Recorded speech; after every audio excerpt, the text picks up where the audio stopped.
15મી August નજીક આવી રહી છે અને સમગ્ર દેશ જ્યારે સ્વતંત્રતા પર્વની ઉજવણીમાં લાગી ગયો છે એવામાં સુરતમાં તિરંગા યાત્રા પહેલા તિરંગાના રંગે આખું સુરત રંગાઈ ગયું છે। દેશના સ્વતંત્રતા દિવસના ઉપલક્ષ્યમાં ભવ્ય તિરંગા યાત્રા નીકળશે। યાત્રા પહેલા ઠેર ઠેર તિરંગાથી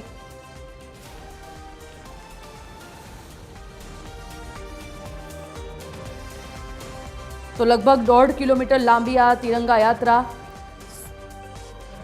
हर घर तिरंगा हर घर स्वच्छता थीम पर तिरंगा यात्राનું આયોજન સુરતમાં મોટી સંખ્યામાં લોકો ઉમટી પડ્યા છે। તિરંગા યાત્રામાં મેયર દક્ષેશ માવાણી અને સાંસદ મુકેશ પટેલ ઉપસ્થિત છે।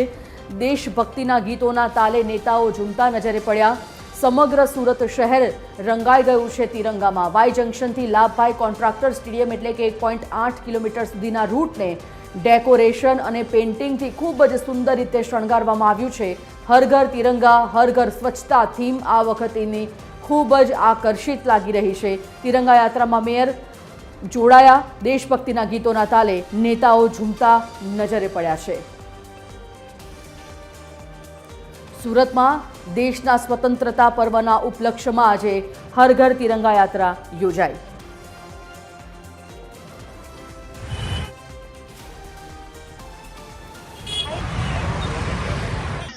सूरत शहर द्वारा तिरंगा यात्राનું આયોજન કર્યું છે। શહેરની વિવિધ સંસ્થાઓ શહેરની વિવિધ શાળાઓએ પણ ભાગ લીધી છે। એક શાળાના તમામ ટીચરો તેમજ વિદ્યાર્થીઓ મોટી સંખ્યામાં આવ્યા છે। તેમની સાથે વાતચીત કરીશું। तिरंगा यात्राમાં આજે તમે જોડાયા છે, કેવો માહોલ લાગે? खूब सरस लागे छे અને આવીને ગર્વ મહેસૂસ થાય છે કે અમે આટલું ફાઇન જે સુરત ગુજરાત મ્યુનિસિપલ કોર્પોરેશન ગુજરાત આપણા ઇન્ડિયાએ જે ઓર્ગેનાઇઝ કર્યું છે એની અંદર આવીને અમને ખૂબ ઘણો આનંદ પણ થાય છે અને ગર્વ પણ અનુભવ થાય છે। તમે શું માનો છો? बहुत अच्छा लग रहा है इधर आके। हम स्कूल की तरफ से नंदुबा इंग्लिश एकेडमी, हमारी जो प्रिंसिपल है डॉक्टर मोनिका मैम, उन्होंने हमें इनवाइट किया है। सबने मिलके हम सारे टीचर्स हैं वहाँ के और बहुत अच्छा लग रहा है। जैसे मोदी जी कहते हैं सबका साथ सबका विकास, बस इसी के साथ हम चल रहे हैं और आगे बढ़ रहे हैं और मिलके आगे बढ़ रहे हैं। સૌથી પ્રથમ તમને ગર્વ છે કે મેં ભારતીય છીએ। અમને આ સંસ્થામાંથી અમે આવેલા છે નંદુબા ઇંગ્લિશ એકેડમી અને આ જગ્યાએ અમને આવવાનો મોકો મળ્યો છે। અમને બહુ આનંદ થાય છે। અમે બહુ એન્જોય કરી રહ્યા છીએ। Thank you. અમે દરેક 100 થી 150 વિદ્યાર્થી અમારી સાથે આવેલા છે। બધા ટીચર્સ આવેલા છે। સુરત શહેરમાં આજે આ તિરંગા યાત્રામાં ઘણી શાળાઓ તેમજ ઘણા એનજીઓ દ્વારા મોટી સંખ્યામાં ભાગ લેવામાં આવ્યો છે અને ઘણી એનજીઓ તેમજ સુરત શહેરની વિવિધ શાળાઓ પણ મોટી સંખ્યામાં જોડાય છે અને 10,000 થી વધુ લોકો આજે આ તિરંગા યાત્રામાં જોડાશે તેવું સુરત મહાનગરપાલિકા તેમજ સુરત શહેર પોલીસ કમિશનરનો દાવો છે અને હાલ સુરતીઓ મોટી સંખ્યામાં અહીં વાય જંકશન ખાતે ભેગા થયા છે। થોડી જ ક્ષણોમાં આ રેલીનું આયોજન કરવામાં આવી છે અને શરૂઆત કરવામાં આવશે। કેમેરામેન જયેશ મિસ્ત્રી સાથે વહાબ બેલીમ। સ્વચ્છ સુરતનું એવોર્ડ મેળવનાર એવો સુરત શહેરમાં આજે હર ઘર તિરંગા યાત્રાનું આયોજન કરવામાં આવ્યું છે। આજે તિરંગા યાત્રા સાંજે 6 કલાકે નીકળવામાં આવશે। વાય જંકશનથી લાલભાઈ કોન્ટ્રાક્ટર સ્ટેડિયમ સુધી જઈ રહી છે। તે બાબતે સુરતના લોકપ્રિય સાંસદ મુકેશભાઈ દલાલ આપણી સાથે છે। મુકેશભાઈ, આજે આ તિરંગા યાત્રાનું આયોજન કરવામાં આવ્યું છે, કેટલા લોકો અહીં ભાગ લીધો? जय हिंद जय हो। हर घर तिरंगा हर घर स्वच्छता घर घर तिरंगा।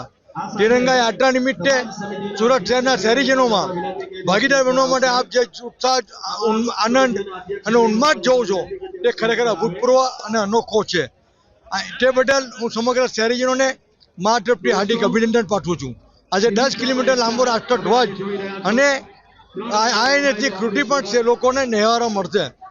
મને લાગે છે ત્યાં સુધી કદાચ સમગ્ર દેશમાં આવું ભવ્ય આયોજન નહીં થયું હોય તેવું સુરત શહેરમાં થયું છે। 79મા સ્વતંત્ર દિવસ નિમિત્તે એડવાન્સમાં હું શહેરીજનોને સમગ્ર દેશવાસીઓને મારા તરફથી હાર્દિક અભિનંદન અને હાર્દિક શુભેચ્છા પાઠવું છું। મુકેશભાઈ, આ દર વર્ષનું આયોજન છે, આ વખતે પણ ખૂબ જ સુંદર આયોજન સુરત મહાનગરપાલિકા અને સુરત પોલીસ દ્વારા કરવામાં આવ્યું છે।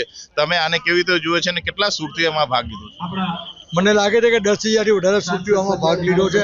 અનેક પ્રકારની કૃતિઓ આપ જોઈ શકશો અને ખૂબ માઇક્રો પ્લાનિંગથી આ આયોજન કરવામાં આવ્યું છે। આ હતા સુરતના લોકપ્રિય સાંસદ મુકેશભાઈ દલાલ। તેમનું કહેવું છે કે સુરતના 10,000 થી વધુ લોકો આ તિરંગા યાત્રામાં આજે ભાગ લેશે અને ખૂબ જ સુંદર આયોજન સુરત મહાનગરપાલિકા તેમજ સુરત શહેર પોલીસ દ્વારા કરવામાં આવી રહ્યું છે। કેમેરામેન જયેશ મિસ્ત્રી સાથે વહાબ બેલીમ, TV 13 સુરત।